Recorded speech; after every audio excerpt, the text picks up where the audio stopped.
69쪽. 요 간증 내용이 참 좋아서 오늘 아침에도 잠깐 말씀을 좀 드렸지만은 같이 한번 읽어보면은 많이 또 은혜가 될 것 같습니다. 우리 간증 내용 같이 한번 읽어봅니다. 69페이지에 있는 다 같이 시작. 어릴 때부터 불교 집안에서 불교 신자로 자란 예순 씨는 불심을 전파하기 위해 선한 일을 하는 것을 자랑으로 생각하며 살았습니다. 같이 읽습니다. 그래서 피아노를 전공하고 졸업 후에는 피아노 교습소에서 일을 하였고, 결혼하면서부터는 시간적으로 여유를 갖고자 피아노 개인 교습소를 하셨습니다. 돈보다도 아이들을 사랑으로 가르치는 일이 즐거웠고 계속 음악을 할 수 있다는 점 또한 무척 좋았습니다. 개인 지도를 다니면서 유독 이 기독교인 가정에 대한 인식이 좋지 않았습니다. 왜냐하면 그들은 교회 일은 한답시고 집안을 엉망으로 해놓고 다녔으며, 어머니들은 자식 가르치는 일에만 욕심을 냈지 정작은 돈 내는 적에 인색하여 레슨비가 밀리기도 일쑤였습니다. 그뿐 아니었습니다. 말은 예수님을 사랑을 전한다고 하지만 그들의 행동은 욕심으로 가득 찼고 진실하지 못했으며, 남을 배려하는 마음보다는 자기 주장만 있을 뿐이었습니다. 어느 날 이수정 씨는 새로운 학생을 소개받아 개인 지도를 하게 되었습니다. 그 집 역시 기독교 가정이라는 말을 들었지만 별반 다른 게 없겠지 하는 생각으로 수연이의 집을 방문하게 되었습니다. 그런데 첫인상부터 달랐습니다. 깜짝같이 정든 거실을 웃음이 넘치는 집안 분위기, 자랑한 수연이 어머니의 말투는 제 마음이 편안하고 따뜻하게 해주었습니다. 가정부 어머니에게도 꼭 존대의 말을 하시며 가족처럼 대해주는 수정이 어머니는 모습이 기독교에 대한 저의 편견을 흔들어 놓기 시작했습니다. 레슨을 줄 때는 언제나 새 돈을 봉투에 넣어 간단히 인사 말할 때 도와 작은 선물까지 함께 주는 배려, 감동까지 받았습니다. 제가 첫 출산으로 보름간 레슨을 하지 못하고 집에서 쉬고 있을 때 수연이 어머니는 찾아오셨습니다. 한 달분 레슨비, 신생의 옷을 사들고 오신 것입니다. 그리고 저와 저의 아기를 위하여 하나님께 귀한 은혜를 주기를 기도해 주시겠다는 것이었습니다. 저는 불교 신자였지만 거절할 수가 없었습니다.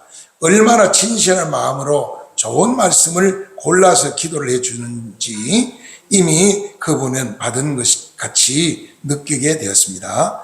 다시 개인 지도를 시작한 얼마 안 되어 수영이 어머니는 수연이와 함께 집에 놀러 가도 되겠냐고 전화를 왔습니다. 그렇게 하라고 하였더니 생일을 축하한다며 생일 케이크에 선물까지 들고 찾아오신 것입니다.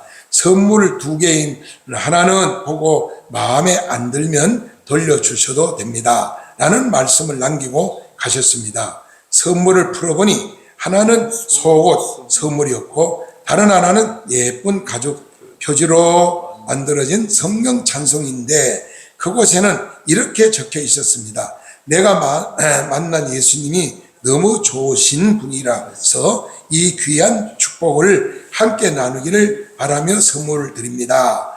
말없이 예수님의 사랑을 전한 모습을 반복하여 저는 교회에 등록하게 되었습니다. 너무나 기쁘고 감사했으며 저도 수연이 어머니처럼 다른 사람에게 이 아름다운 사랑은 복음을 나누어 주어야겠다고 마음먹었습니다.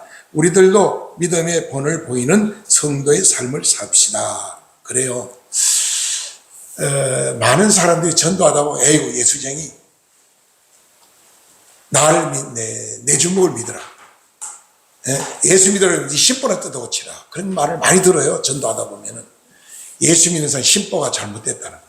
거짓말도 잘하고 욕도 잘하고 남의 돈도 잘 잘라먹고 사기도 잘 치고 그런다고 그래요. 교만하고. 그런 얘기를 참 많이 듣습니다. 불신자들을 통해 전도하다 보면은.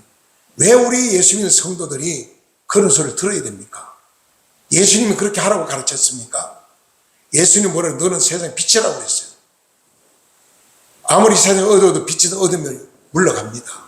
성도가 가는 곳은 생명의 빛을 비춰야 되고 그래도 향기를 풍겨서 모든 사람의 마음을 기쁘게 하고 평안을 주고 소망을 주고 용기를 줘야 되는데 예수 믿는 사람이 있으면 재수없다는 거야.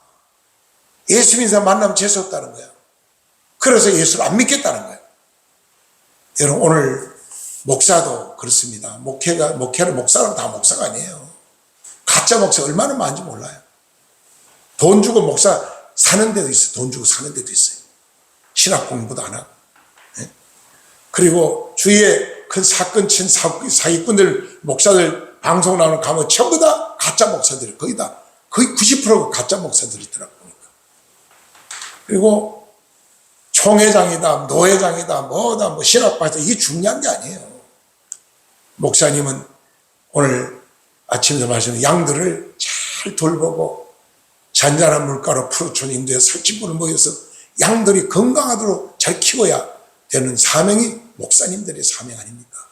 그러면 시들지 않는 영광의 멸류관을 준다고 그랬잖아요. 그런데 오늘은 목사님들이 돈에 욕심이 있고 명예에 욕심이 있고 세상 의욕에 욕심이 있다면 벌써 타락한 증거예요. 저도 본의 아니게 농촌 살리기 운동한다고 시작한 것이 나중에 돈이 막 들어오기 시작하니까 하나님보다 돈이 앞선다고 그래요. 가만히 앉아서도 내가 전화 한 통하면 중국도 막 움직이고 한국도 움직여가지고 농촌을 전국을 움직여서 돈을 몇십억을 벌 수 있겠더라고요. 하나님이 그걸 막으시더라고요. 왜? 하나님 왜 나를 이걸 막을까? 나는 원망 안 했어. 왜? 난 주의 종이니까. 본연의 자세로 본연의 사명을 감당 안 하고 돈을 따라가니까 하는 걸 막아요. 저는 어떤 사람 암병에 걸려 기도했는데 그 사람은 하나님이 고쳐주셨어요. 그러니까 저한테 모든 소원 다 들어주겠대. 그 사람의 덕을 많이 받습니다. 근데 어느 순간 이걸 끊어버리더라고요. 왜 끊었겠어요? 그 사람 의지할까봐. 하나님 저를 사랑하는 증거예요, 여기. 왜 힘들게 살게 하느냐? 왜 어렵게 살게 하느냐? 왜 고난이 있느냐? 기도하라고. 또 더 낮아지라고. 하나님을 의지하라고. 그럼 나에게 고난이 있는 것이 그게 잘못된 게 아니고 하나님 나를 사랑하기 때문에 고난도 주고 아픔도 주고 나를 낮추게 하는 거예요. 오늘 여기에 예수 믿지 않은 불기신자가 음악을 전공해가지고 피아노 레슨을 하는데 꼭 간집이 기독교 집안을 내 레슨하러 갔다고 그러잖아요. 가니까 레슨비도 제때제때 안 주고 밀어놓고 잘 안 주고 교회 간다 하고는 집안은 엉망 거지처럼 해놓고 더럽게 해놓고 다니고 자신만 생각한다 그러면서 자신 우상같이 여기고 말도 막말을 막 하고 그러니까 더군다나 불교신자인데 그러면서 예수 믿으라고 전도를 또 하는 거예요. 또. 아 선생님 예수 믿으라고. 그 사람 예수 믿겠어요? 니나 똑바로 믿으라 욕하지. 오늘날 교인들이 그런 사람이 너무 많다는 거야. 이 사회 보면은. 한국 교회가요. 아마 지금 한국 교회가 30%만 한국 교회가 바로 서도 대한민국을 바로 세울 수 있을 겁니다. 그 교회를 통해서 그 성도를 통해서 그 목사님을 통해서 교회가 타락하고 성도가 타락하고 목사님들이 타락했기 때문에 이 나라가 이렇게 불편하고 어려움을 당하는 거예요. 전부 회개해야 되는 거죠. 성경운동을 이렇게 해야죠.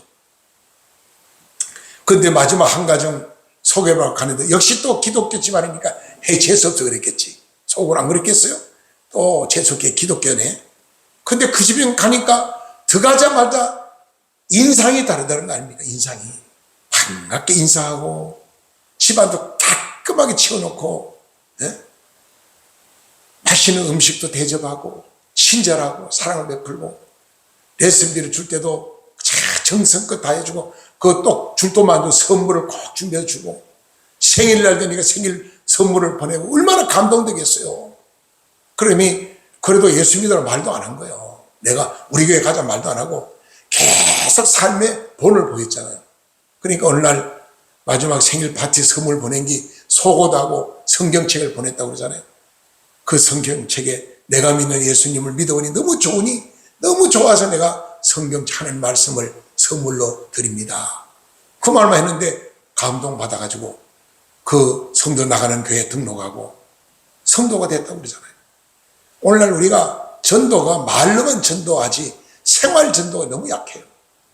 예수 믿는 사람이 예수 믿으라 말 안 해도 예를 들어 깡패가 세 사람 되고 도둑놈이 세 사람 되고 욕쟁이가 세 사람 되고 오늘 우리 새로 나는 박집사도 입이 좀 거칠더라고. 막 교회를 얼마 다니는지 모르지만은 막 내 앞에서도 안 믿는 사람도 담배 피우다 제가 있으면 담배불 끄기도 하고 술 마시다도 죄송하면 이러서 그러는데 며칠 전에 그 박집사님이 밥 산다고 따라가서 갔더니 조 사장이라는 사장을 데려왔더라고요. 내가 아는 분이더라고. 보니까 내가 버섯 종교를 동춘호로 중국에 싣고 올 때 이 사람은 조선무역이라는 회사를 저는 국제무역이라는 회사를 이용해 그분 조선무역 사장이더라고. 그분은 러시아에서 명태하고 오징어를 수입해 왔어요. 저를 반갑게 그때 인사하고 그랬는데 그 사장도 밥 먹다 나가더라고요. 이 양반이 뭐 급한 전화 받으려면 나가다 보니까 담배를 물고 사는 사람이니까 밥 먹다 담배 피우는데 못 피우면 나가서 담배 한 대 피우고 돌아가죠. 또 밥 먹고. 또 있다가 보니까 또 나가다 보니까 저쪽에 담배를 피우고 있는데 나를 봐서 보더니 담배불을 끄고 뒤로 전 죄송합니다 그러더라고요. 안 믿는 사람도 그래요. 안 믿는 사람도. 그런데 예수 믿는다는 사람 입에서 저주가 나오고 욕이 나오면 이거는 할례 받아야 돼요. 아직 그 은혜가 없어 그래요. 믿음이 없어 그런 거예요. 그런 사람이 거듭나야 됩니다. 물과 성령 거듭나서 속삭이면서 그 속에 내 안에 예수님으로 가득 차면 예수님 은혜로 예수 사랑하고 참 입만 열면 뭐가 나오고 사랑이 나오고 감사가 나오고 내 속에 감사가 나오고 참 입만 열면 감사가 나오는 거예요. 은혜가 나오는 은혜로서 말이 나오는 거예요. 내 속에 뭐가 들었냐? 욕심이 들어있고 흙기가 들어있고 교만이 들어있고 정욕이 들어있고 악한 게 들어있으면 그게 나오게 돼 있습니다. 그 예수님을 입으로 들어가는 것이 제자들이 주일날 손도 안 씻고 미리사를 비벼가지고 먹으니까 손도 안 씻고 먹는다 율법을 어겼다 그러니까 사람 입으로 들어가는 것이 사람 더럽게 하는 입에 나오는 게 사람 더럽힌다. 예수님이 설교했잖아요. 오늘 내 입에서 나오는 저주 악도 정말 남의 마음에 상처 주는 언어들 얼마나 많습니까? 오늘 예수 믿는 저와 여러분들은요 가족을 전도하는 가정에도 본이 돼야 되고 이웃을 전도 이웃의 본이 돼야 되고 우리 동창회를 간다 어디 모임 가도 꼭 본을 보여야 됩니다. 믿는 자가. 그래야 생활 전도가 되는 거예요. 우리가 전도할 때 기도로 전도하는 것도 있고 만나서 상담을 통해 전도하기도 하고 또 구전으로 입으로 예수 믿으세요. 내가 믿으면 참 좋아하고 전도할 수 있고 그렇지만은 생활 전도가 굉장히 큰 영향력이 있습니다. 생활 전도. 가정에서 회사에서 사회에 모범을 보일 때 전도가 되는 거죠. 그럼 저는 성도들 이렇게 말씀드리고 싶어요. 성도들 입에도 그래. 아이고 예수 믿는 사람들이 또 예수 믿는 사람들을 헐뜯을 때가 들어있더라고요. 그럼 그러지 말고 나라도 제대로 믿고 제대로 바르게 살아보자. 나라도 변화돼가지고 세상에 빛이 돼보자. 나라도 내가 좀 모범 성도가 돼보자. 이런 마음을 가지고 우리가 신앙생활하고 교회 나온다면 우리 교회가 빛이 나고 여러분이 가는 곳마다 빛이 나지 않겠습니까? 그래서 정말 우리가 나부터 변화된 삶, 나부터 성령 충만한 삶, 나부터 예수로 가득 찬 삶이 되어야 되겠다. 그렇게 생각합니다. 자, 밑에 1번 봅니다. 그리스도인들의 신분입니다. 신분. 그리스도인은 하나님의 자녀라고 그러죠. 예수 믿는 사람을 보고 하나님의 자녀라고 그래요. 예수 믿지 않은 세상 사람 보고 뭐라냐? 마귀 사탄의 자녀라고 그래요. 그 신분이 다르고 우리는 예수 믿는 하나님 자녀고 예수 믿지 않은 사람은 마귀의 자녀다. 하나님보다는 마귀가 권세가 더 없죠. 그러나 나보다는 마귀가 권세가 더 셉니다. 하나님 능력에는 마귀 이길 수가 없죠. 오늘 예수의 이름으로 귀신을 물리칠 수가 있고 우리는 승리할 수 있는 거죠. 그래서 언제든지 어디를 가든지 항상 나는 하나님 자녀다는 걸 잊으면 안 돼요. 그래야 조심하게 되는 거죠. 세상 사람 속에 저분들은 마귀의 자녀니까 함부로 입을 놀리고 함부로 행동하지만은 나는 하나님 자녀니까 그러면 안 되지. 더 어렵겠지. 이런 생각을 가지고 함께 어울려야 되는 거죠. 그러다 보면은 나중에 사람들이 나를 내 앞에는 조심하게 돼요. 상대방이. 그리고 저분이 믿는 예수 나도 믿어야 되겠다 이렇게 되는 거죠. 두 번째는 그리스도인은 예수 그리스도의 신부라고 그래요. 신부. 우리를 보고 성도를 보고 신부다 그럽니다. 남자지만 우리가 영적으로 신부입니다. 예수님이 영적으로 신랑이고 예수님이 신랑이고 성도는 신부입니다. 그래서 마지막 때에 우리가 휴거한다고 그러잖아요. 휴거하면은 7년 대환란이 지금 이 땅에 오고 우리 예수님의 휴거의 공중에서 예수를 맞이하면은 이제 우리가 그때 우리는 다 신부가 돼가지고 신랑 예수를 맞이하게 된다. 이렇게 성경은 말씀하고 있죠. 그래서 우리는 거룩한 신부입니다. 깨끗한 신부입니다. 신부는 다른 걸 생각하면 늘 나하고 약혼한 약혼자 결혼 날짜 받아놓고 누굴 생각해? 늘 결혼할 사람을 생각해야지. 그 남편만 생각해야지. 그 여인만 생각해. 다른 거 생각하면 안 되잖아요. 오늘 우리는 이 땅에 살면 자나깨나 어딜 가든지 늘 예수님만 생각하는 그 삶이 거룩한 삶이죠. 그래서 요한복음 3장 29절에 잘 말씀을 해 주셨고요. 세 번째는 그리스도인은 뭐냐? 하나님의 성전이다. 그래. 고린도서 3장 16절 17절 보니까 우리 예수님을 마음속에 모시고 살면은 거룩한 성전이라고. 성전은 깨끗해야 됩니다.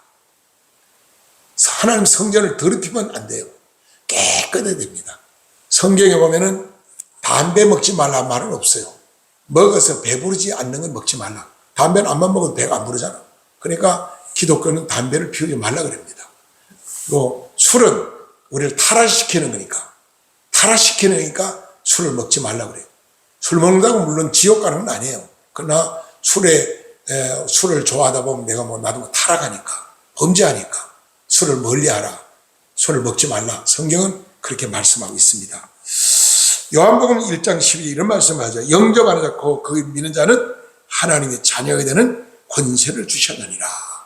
예수님은 나의 구주로 믿고 영접하면 바로 즉시 하나님 자녀가 된다는 거예요. 예수님의 성령이 들어가면요, 죄가 깨달아져요. 선과 악을 분별할 수 있어요. 그럼 내 속에는 죄를 몰아내는 거죠. 죄를 몰아내고 내 안에 하나님의 은혜로 채우는 거예요. 성령으로 채우는 거예요. 요한복음 3장 29절 이런 말씀은 신부를 취하여 어느 자는 신랑이니 서서 신랑을 음성을 듣는 친구가 크게 기뻐하냐니 나는 이러한 기쁨으로 충만하였노라. 신부는 신랑의 음성만 들어도 기쁘다는 거예요. 네. 우리는 예수님의 음성을 들을 때, 그래서 어제 지난 목요일날 목사님 설교하면 강사님 그러잖아요. 성경 볼 때 예수님이란 이름만 나오면 거기에 고개를 숙이고 참 겸손해야 된다고 그래요. 예수님 말씀만 나와도, 하나님은 단어만 나와도, 여호와라는 단어만 나와도 그걸 우리가 정신을 바짝 차려야 된다고 그러잖아요. 또 요한복음 19장 7절 8절 이런 말씀을 합니다. 우리가 즐거워하고 크게 기뻐하면 그에게 영광을 돌리게 이런 영향은 어린 혼인아이 기약이 이르렀고 그 아내가 자신을 준비하였으므로 그에게 빛나고 깨끗한 세마포 옷을 입도록 허락하였으니 이 세마포 옷은 성도들의 옳은 행실이라 그랬어요. 성경에 세마포 옷을 입으라 그랬거든요. 신랑 예수 맞이하려면 이 반드시 예복을 입어야 돼요. 이게 뭐냐?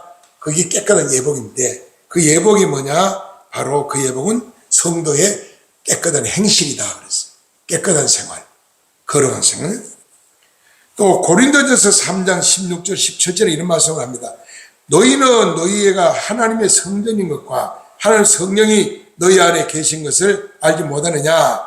누구든지 하나님의 성전을 더럽히면 하나님이 그 사람 멸하리라. 하나님의 성전은 거룩하니 너희도 그러하니라. 우리는 하나님의 성전, 오늘 우리 마음을 깨끗하게 항상 거룩하게 깨끗한 마음을 가지고 깨끗한 생각을 가지고 살아있다는 겁니다. 넘겨보세요. 72쪽에 큰 갈로 2번입니다. 그리스도의 행실입니다. 그럼 그리스도의 행실이 어떤 행실이라 해야 되느냐? 그러므로 여기도 뭐냐? 그리스도인은 나무라면은 그리스도인의 행실은 뭐냐? 그 열매다. 성도가 그리스도인이 나무라면은 그 행실은 뭐냐? 열매라, 열매. 열매를 보면 그 나무를 알 수 있다고 그랬어요. 나쁜 나무가 좋은 열매를 맺지 않습니다, 절대로. 나무가 아주 건강해야 좋은 열매를 맺어요. 가시나무가 좋은 열매를 맺습니까? 못 맺죠. 그래서 나는 나 삶 속에서 정말 건강한 성도가 되어야 되고 좋은 열매를 많이 맺는 탐스러운 열매를 맺는 성도가 돼야죠. 예수님은 마지막 때에 열매를 보고 심판한다고 그랬어요. 열매. 좋은 열매 맺지 않는 나무는 찍어버린다고 그랬어요. 무슨 심판한다는 얘기죠.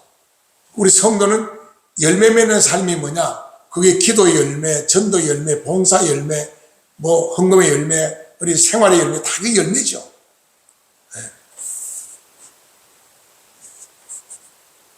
마태복음 5장 13절 말씀 중심으로 볼 때 세상에 너는 뭐냐? 소금이라 그래, 소금. 마태복음 5장 13절은 너희는 세상의 소금이다. 소금은 뭐예요? 방부제 역할을 하는, 썩는 걸 막아야 소금이. 그래서 소금은 뭐예요? 맛을 내는 게 소금이에요. 어떤 임금이 딸 서희가 있는데 불러놓고 얘들아, 너희 딸 세 중에 너희들이 이 세대 최고 전 보배를 구해가 나한테 가져와라. 그럼 우리나라 내가 이제 공주로 최고 높은 자리를 주겠다 그랬어요. 그 딸 서희가 가서 하나는 아버지가 좋아하는 그 평생 꽃을 좋아했는데 제일 좋은 꽃을 구해왔다는 거예요. 또 딸 하나는 아버지가 제일 평소 좋아하는 그림인데 예쁜 그림을 구해왔다는 거예요. 그 아버지가 보고 꽃을 보고 흐뭇해하고 참 잘했다. 그 다음에 또 그림 보고 또 흐뭇해 좋아. 딸 하나는 뭐냐? 소금을 가져와서 소금을. 그러니까 아버지 임금이 노발대발합니다. 아니 세상에 너는 어디 가서 이렇게 쓸모없는 소금을 가져왔느냐고 당장에 버리라고 야단치는 거예요. 그 다음날 아침 진수성찬을 이제 아침에 왕한테 바치는 식탁에 그 요리사모 소금을 하나 넣지 말라고 그랬어요. 간장 소금을 넣지 말라고. 공주가. 그러더니 소금 간장이 안 들어가니까 아무리 맛있는 요리를 해도 맛이 나겠습니까? 임금이 딱 먹어보니까 화가 나. 요리사를 보고 야단쳐. 어찌 이렇게 맛대가리 없는 요리를 한다고 당장 이거 물리라고 야단쳐. 그때 공주가 나타나. 아버지 오늘 음식이 이렇게 맛이 없어요? 세상에 요리사가 이렇게 맛없더만. 아버지 여기 뭐가 안 들어간지 아직 한 가지가 안 들어갔습니다. 어제 아버지가 저보고 소금 천하다 버리라고 그랬죠? 여기 소금이 안 들어가서 이렇게 맛이 없습니다. 지금 소금을 한번 여기에 넣어보겠습니다. 임금 본데 소금을 쭉 뿌려가지고 뒤져가지고 드시니까 너무 기가 막히게 맛있는 거야. 그래서 그 소금을 구해온 딸을 최고 높은 자리를 줬다는 겁니다. 그래요. 소금은 녹으면서 자기는 없어지면서 맛을 내는 게 소금 아닙니까? 우리 성도가 가는 곳은 어디나 맛을 내는 성도가 돼야 돼. 꼭 필요한 존재. 가정에도 필요한 존재, 회사에서도 필요한 존재, 사회에서도 꼭 필요한 존재가 돼야 됩니다. 저 사람의 문제, 저것 때문에 골치 아파 이러면 안 돼요. 필요한 존재가 돼야 되고 빛과 소금이 돼야 된다는 거죠. 그래서 빛은 어둠을 물어내고 소금 맛을 내고 썩는 사회를 어떻게 합니까? 이 방부제 역할이에요. 썩는 사회를 막는 거예요. 개혁을 하는 겁니다. 에베소 5장 8절 이런 말씀하면 너희가 전에는 어둠이었더니 이제는 주 안에서 빛이라 빛의 자녀들처럼 행하라 그랬어요. 전에는 우리가 예수 모를 때는 어둠 속에 살았다는 거예요. 이제는 생명의 빛을 받았으니 어둠에도 돌아서라는 겁니다. 더 이상 어둠 속에 빠지지 말라는 겁니다. 생명의 빛 대신 예수 그리스도만 따라가라는 거예요. 믿고 의지하라는 겁니다. 거기에 소망을 두라는 겁니다. 마태복음 5장 13절을 말씀합니다. 너는 세상의 소금이니 소금이 만일 그 맛을 잃으면 무엇으로 짜게 하리요. 후에는 아무 쓸데없이 다만 밖에 버려 사람의 밟힐 뿐이니라. 소금이 맛을 잃으면 버림받는다는 거예요. 성도가 맛을 잃으면 버림받는 거예요. 그래서 우리는 맛을 내는 성도, 빛이 되는 성도, 덕을 끼치는 성도, 은혜를 끼치는 성도가 되어야 된다는 얘기입니다. 두 번째 보세요. 갈로 두 번째, 그리스도의 향기. 예수 믿는 사람은 그리스도 향기다. 여러분 어디 지나다 보면 좋은 냄새가 나면은 그걸로 시선이 돌아갑니다. 갑자기. 근데 지나가다 아주 더러운 막 냄새가 나면 코를 막습니다. 막 그냥. 성도는 뭐냐? 너희는 세상의 빛이다. 너는 그 세상의 향기다. 향기. 그러니까 우리는 좋은 향기가 돼야 됩니다. 성도가 지나가는 곳마다 모든 사람이 야 냄새 좋다. 저분 참 아름답네. 저분 참 발걸음, 저분의 언어, 저분의 생각, 저분의 그 모든 꿈이 참 아름다워. 저분을 우리가 본받아 이렇게 돼야 된다는 거죠. 이게 바로 성도의 바른 삶이다. 이렇게 말씀하고 있습니다. 그 다음에 큰 세 번째, 그리스도인의 세상의 생활을, 그럼 우리는 그리스도인의 세상에 살 때 어떻게 살아야 되느냐? 세상 속에 구별된 삶을 살아야 된다. 열왕기상 8장 53절에 보니까 그리스도인들은 세상 사람처럼 살아서는 안 된다는 거예요. 구별된 삶을 살아라는 거예요. 성도답게 살아야 된다는 겁니다. 우리는 물과 성령 거듭난 천국 백성이니까 천국 백성답게 이 땅에서 살아야 된다. 그 다음에 두 번째는 디모데전서 2장 10절에 선행으로 살아야 된다. 그리스도인들은 세상 속에 살면서 모든 사람들과 화목할 뿐 아니라 경건하게 살고 구별되게 살고 화목하게 살고 덕을 끼치는 삶을 살아야 된다 하겠습니다. 그러면은 고린도후서 2장 15절에 이런 말씀을 하고 있습니다. 우리는 구원받은 자들에게나 망하는 자들에게나 하나님 앞에서 그리스도의 향기니 그랬어요. 그리스도의 향기니. 또 열왕기상 8장 53절에 주 여호와여 주께서 우리 조상을 애굽에서 인도하여 내실 때에 주의 종 모세를 통하여 말씀하신 같이 주께서 세상 만민 가운데서 그들을 구별하여 주의 기업으로 삼으셨나이다. 만민 중에서 우리를 선택해가지고 하나님 자녀로 삼아주셨다는 거예요. 오늘 우리가 그래서 구원받은 게 보통 복이 아닌 거죠. 하나님 자녀된 게 보통 복이 아니죠, 우리가. 예. 디모데전서 2장 10절에 이런 말씀을 합니다. 오직 선행으로 하기를 원하노라. 이것이 하나님을 경외해야 한다는 자들에게 마땅한 것이라. 오늘 우리가 선행을 행하는 것이 성도들이 마땅한 행위다 그래서 마땅한 행위다. 누가복음 10장 33절 34절에 말합니다. 어떤 사마리아 사람들이 예수님이 참 이웃을 소개하며 이런 말합니다. 어떤 바리새인이 와가 예수님 율법사가 묻습니다. 예수님 보고 계명을 지켜라 그러니까 나 어릴 때 계명 다 지켰습니다. 그리고 한 가지 부족한 게 있으니 하나님을 이웃을 내 먼저 사랑하라 그럽니다. 부자 청년복도 그런 얘기했습니다. 이 율법사가요 어릴 때부터 나 계명 다 지켰습니다. 한 가지는 부족하다니까 네가 이웃을 내 먼저 사랑하라. 첫째 하나님 사랑하고 두 번째 내 이웃을 내 먼저 사랑하라. 이것이 첫째 되는 계명이, 첫째는 하나님 사랑하는 첫 계명이고 두 번째 큰 계명은 내 이웃을 사랑하는 거다 그랬거든요. 근데 그럼 이웃이 누구냐 이렇게 물어봅니다. 율법사가. 참 이웃이 누구냐 이거야. 네? 누가복음 10장 33절 35절에 어떤 사람이, 예수님이 비유로 말씀, 어떤 사람이 예루살렘 여리고로 내려가다가 강도를 만났다는 거예요. 강도가 피투 이 칼을 찔러가지고 다 죽게 만들고 있는 거 다 뺏어가 도망가고 돌보지 않는 거예요. 레위인이 지나간다. 성경을 알고 율법을 알고 하나님 말씀 잘 알고 하나님 잘 믿는다는 레위인이 지나가고 제사장이 지나갔다는 거예요.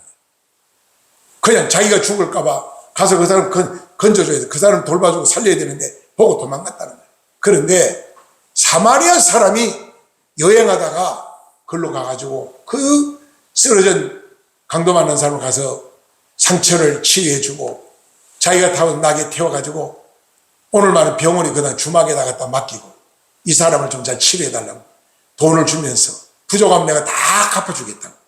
바로 이것이 참 이웃이다 그랬어요. 예수님이. 너도 그렇게 살아라 그랬거든.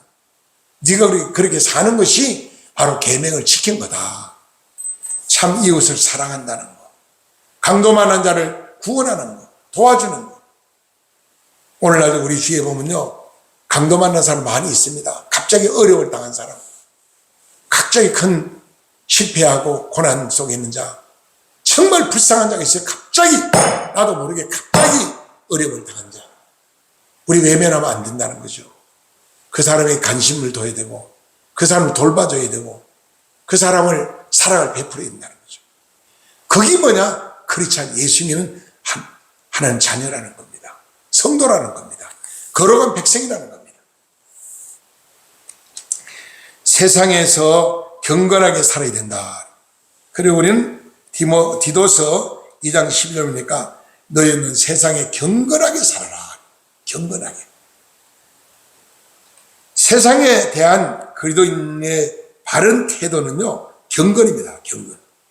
경건이란 자기를 지켜 세속에 물들지 아니하고 세상 유행 따라가지 아니하고 세상 따라가지 않는 거예요. 오직 진리의 말씀을 따라가는 거예요.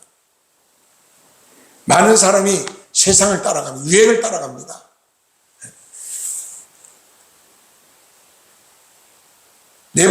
갈로 네 번째, 그리스도인의 교회 생활을 그럼 어떻게 해야 되느냐? 우리 교회 생활을 그럼 어떻게 해야 되느냐? 베드로전서 4장 10절 11절 보니까 신앙인으로서 내가 속한 교회 생활을 잘 해야 되는, 어떻게 하는 것이 올바른 성도인가? 첫 번째는 구역. 우리가 아직 우리 교회는 아직 구역 조직을 안 했어요. 교회마다 구역이 있어요. 감리교는 속회라 그래요. 구역에 소속해가지고 구역 예배를 드리죠. 금요일마다 모여서 가정에서 돌아가면서 구역 예배를 드립니다. 디도서 2장 12절에 보니까 이런 말씀을 하죠. 디도서 2장 12절 74페이지입니다. 74페이지 제일 밑에 디도서 2장 12절에 우리를 양육하되 경건하지 않은 것과 이 세상 정욕을 다 버리고 신중함과 의로움과 경건함으로 이 세상을 살고 그랬어요. 경건하게 살아라. 베드로전서 4장 10절 11절 봅시다.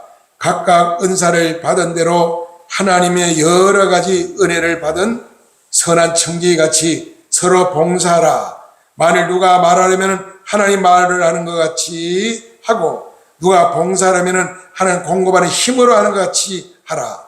이는 범사 예수 그리스도로 말미암아 하나님께 영광을 받으셔야 하려 함이니 그에게 영광과 권능이 세세무궁토록 있느니라. 아멘. 그랬거든요. 그 다음에 언어입니다. 은행입니다. 은행 심사를 말하는데 덕을 세우는 자가 되라는 거예요. 덕을 세우는 자.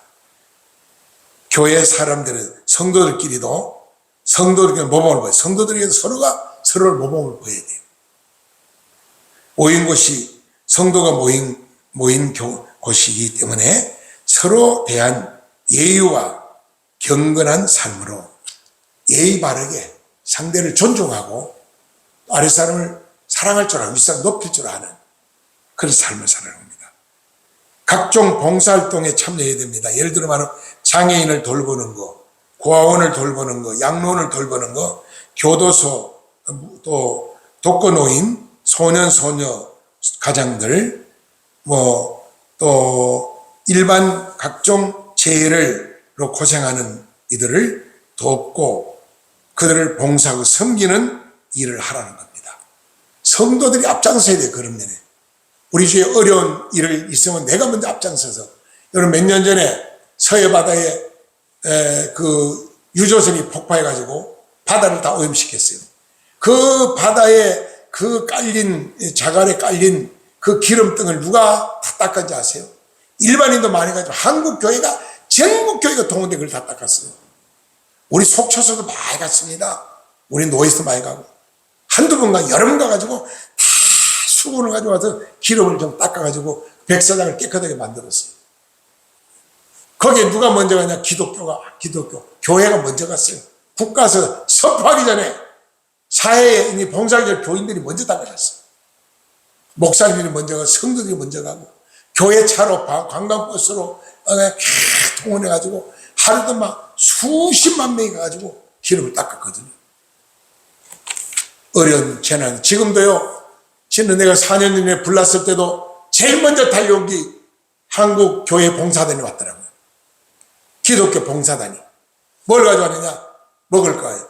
쌀도 가져오고 라면도 가져오고 집에서 급히 쓸 수 있는 이불도 가져오고 그릇도 가져오고 거의 필요한 거 다 가져왔어요. 가져와서 막 저거에 상자 탁탁 넣어야 가정별 한번 봐주는 거예요. 기독교인이 제일 먼저 봉사단이고 그 다음에 2차, 3차 사회봉사단이 찾아오더라고요. 그러니까 지금도 한국교회가 썩은가 부패한 것 같지만은 어려운 일 만나면 기독교인이 봉사자들이 많이 찾아오는 걸 볼 수가 있어요. 우리가 이 사회봉사, 지금은 우리나라도요, 복지제도 잘 돼가지고 노인복지, 장애인복지, 가난한 사람을 돕는 이런 복지가 잘 돼 있어 많이 돕지만은 30년, 40년 전에 없었어요. 제가 한 20, 30대까지도 없었어요. 내가 한 40대 될 때부터 조금 시작이 되는 것 같더라고요. 그때는 어디가 있나? 미국 선교사들이 나와 다 하고, 한국 교회가 다 했다니, 그걸 봉사를 했다니.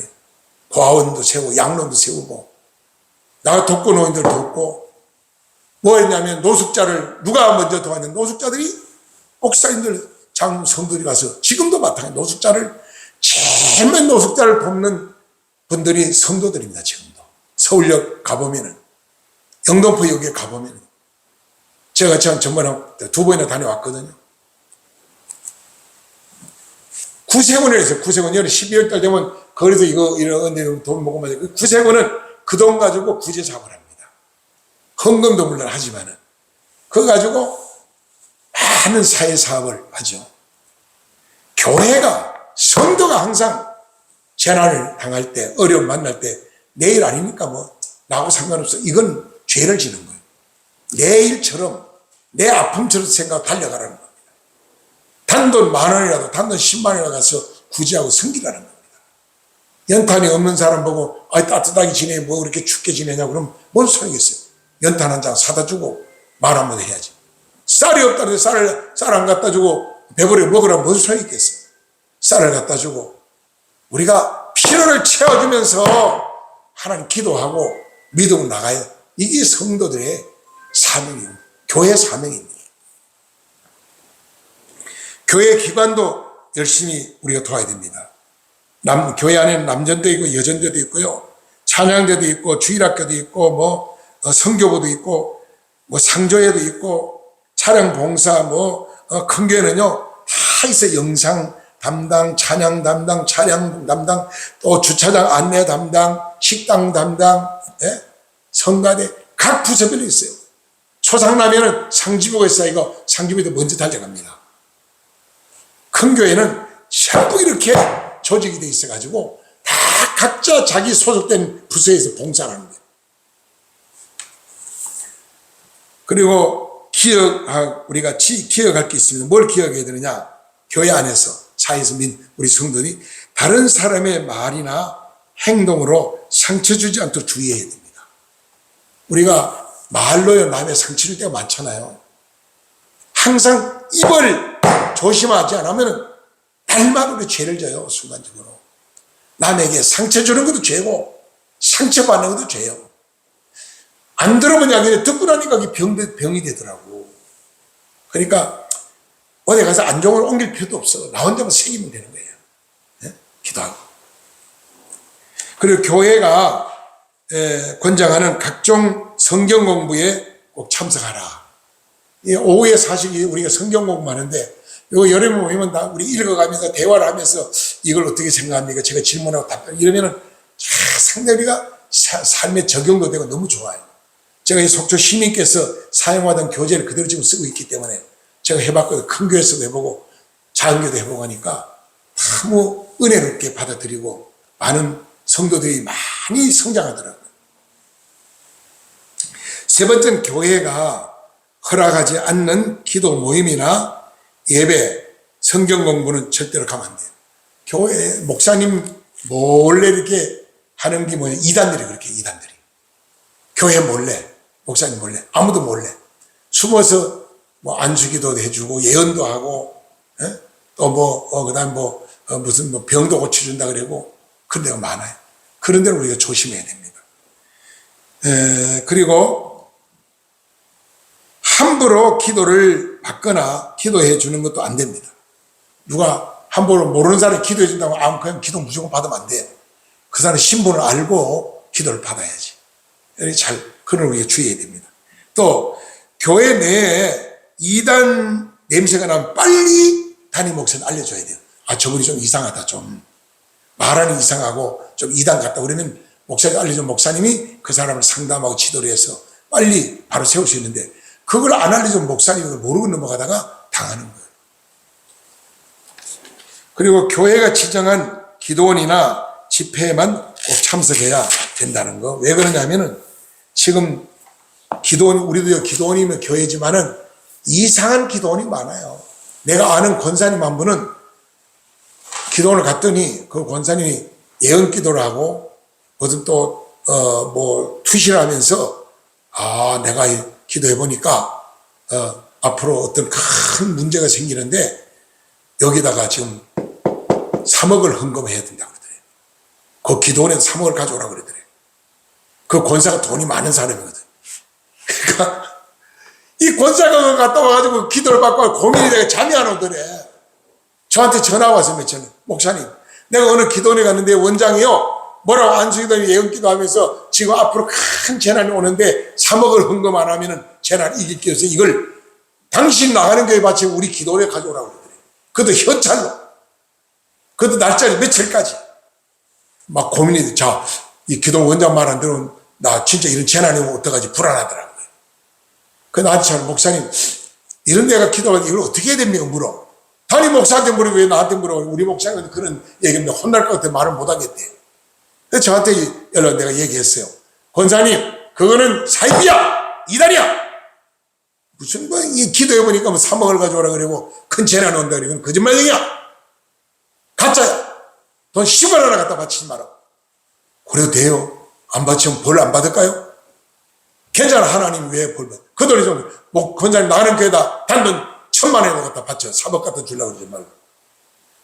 제가 그랬어요. 그렇게 했더니 권사님이 해방돼가지고 이분이 요 가까이서 정선에서 하는 분이 정선에. 그래 해방돼가지고 지금까지 저한테 고맙게 생각하고 있어요.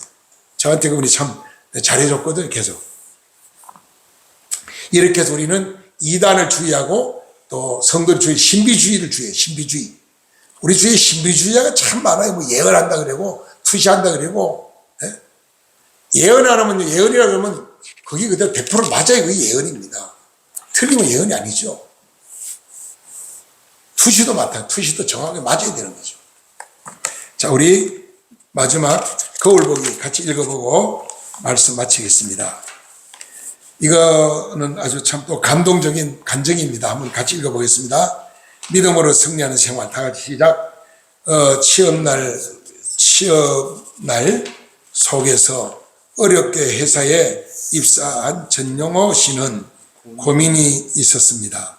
수출을 주로 하는 회사인데 보니 납품일을 맞추기 위해 야간 작업을 물론이거니와 주일날까지도 나와서 근무를 해야 하는 것이었습니다. 그는 신앙인으로서 어떻게 하면은 주일을 지키면서 일을 잘할 수 있을까 하고 늘 고민을 했지만 쉽게 해결될 문제는 아니었습니다. 전용호 씨는 평일에는 회사에 최선을 다해 예수 그리스도의 향기를 바라며 노력하고 주일날은 하나님께 맡기고 예배당으로 가야겠다라고 생각했습니다. 새벽 예배를 마치고 성령님의 지혜를 구하면서 출근합니다. 남의 직원이지만 아침마다 모니터를 돌렸습니다. 그리고 직원들을 컴퓨터에 이상이 생기면은 다른 직원이 퇴근한 후에 고쳐놓고 간다는 메모를 하여 알려주었더니 서류 정리, 무거운 짐 나누기, 청소 등 도울 것이 눈에 띄면은 주저없이 도와주었습니다. 메모로 자기의 일을 일찍이 마무리하다 다른 직원들의 일을 도왔습니다. 그러다 보니 직원들 간에 도움이라는 별명이 붙였다고 하고 만물박사라는 별명도 붙였습니다. 주의를 지키기 성경을 열심히 읽으니까 목사님이라는 별명도 붙였습니다. 그러던 어느 날 사장이 불러 나갔습니다. 이유는 어제 모든 직원이 출근하는데 주일이라고 직장을 나오지 않았다는 이유였습니다. 사장님이 그에게 단생활에 단체 생활 혼자 빠지면은 다른 직원들에게 현직에 문제가 된다면서 주일에 회사에 출근을 하든지 그렇지 않으면 회사를 그만두가 둘 중에 하나를 택하라는 것이었습니다. 그는 주일을 지키기 위해서는 회사를 그만두리라 결심하고 말았습니다. 사장님, 죄송하지만 저는 교회를 다니면서 무슨 일이 있어도 주일을 성수를 하겠다고 하나님과 약속했습니다. 단체 유익을 위해서 사직서를 내겠습니다. 지금 제가 하고 있는 일이 5일 정도이면은 인수인계가 가능할 것 같습니다. 그 일을 제가 마무리하겠습니다. 죄송합니다 하고 사장실의 문을 나갔습니다. 사장은 이 사실을 인사 및 총무를 맡은 인사부회장에게 알려주었습니다. 이 소문이 퍼지자 그날 즉시 사원들이 스스로 회의를 열어서 사장님에게 진정서를 내었고 그 내용은 전 직원이 야간 수당을 받지 않고 매일 1시간씩만 더 근무한다면 모든 주일날 쉬어도 지금처럼 충분한 일주일이 된다는 것이었습니다.